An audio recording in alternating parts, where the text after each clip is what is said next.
சிங்களவர்களுக்கு ஒரு நாட்டை கொடுத்தது, ஒரு அரசை கொடுத்தது பாக்கு நிலம். இலங்கை அரசியலில் இனப்பிரச்சனையை கொடுத்ததும் பாக்கு நிலம். இந்த பாக்கு நீரினை தான் ஈழத்தமிழர்களுக்கும் சிங்களவர்களுக்கும் இடையான பிரச்சனையின் மூலமே இதை தமிழ் தலைவர்களோ அரசியல்வாதிகளோ தமிழ் அறிஞர்களோ கருத்தில் எடுப்பது. இந்த பாக்கு நீரினை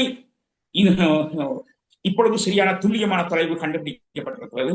இதுவரை காலமும் 25 கிலோமீட்டர் 30 கிலோமீட்டர் 35 கிலோமீட்டர் இடைவெளின்னு சொன்னார்கள்.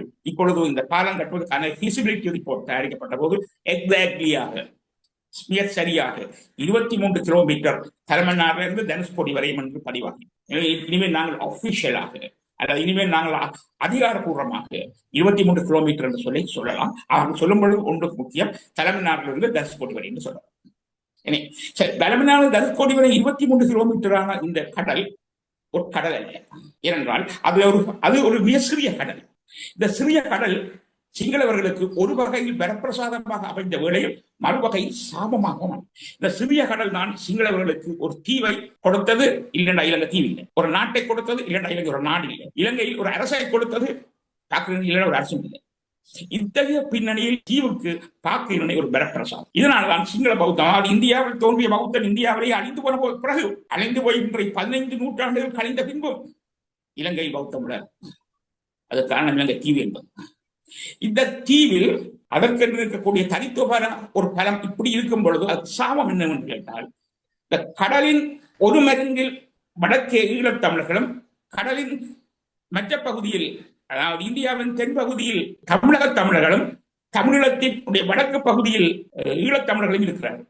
பாக்கு இரு மருங்கிலும் தமிழர்கள் இருக்கிறார். இதன் பலம், இது சிங்களுடைய பலம். இந்த பாக்கு நீரிணையை கேபிட்டலைஸ் பண்ணி முதலீடாக்கி அரசியல் நடத்த வேண்டியது மட்டும்தான் எங்களுக்கு ஒரே ஒரு அரசியல் பாதை. இந்த பாக்கு நிர்ணயை தவிர ஈழத்தமிழர்களுக்கு அரசியலுக்கான இந்த பாதை நிச்சயம் ஒருபோதும் கிடையாது.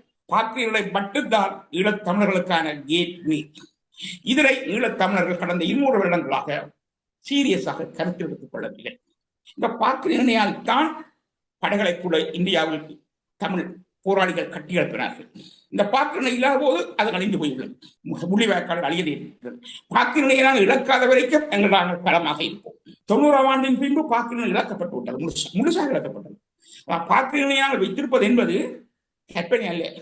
ஈழத்தமிழர்கள் வடக்கு கிழக்கில் முழுமையாக கரையோரத்தை கட்டுப்பாட்டுகளில் வைத்திருந்தாலும் தமிழகத்தோடு இருக்கும் பாக்கு நிலையோடு உறவில்லை என்றால், தமிழகத்தோடு உறவில்லை என்றால் பாக்கு நிலைங்கிற கையில் சிங்கள ஓடி கலைச்சு பிடிக்கிற முடியும்.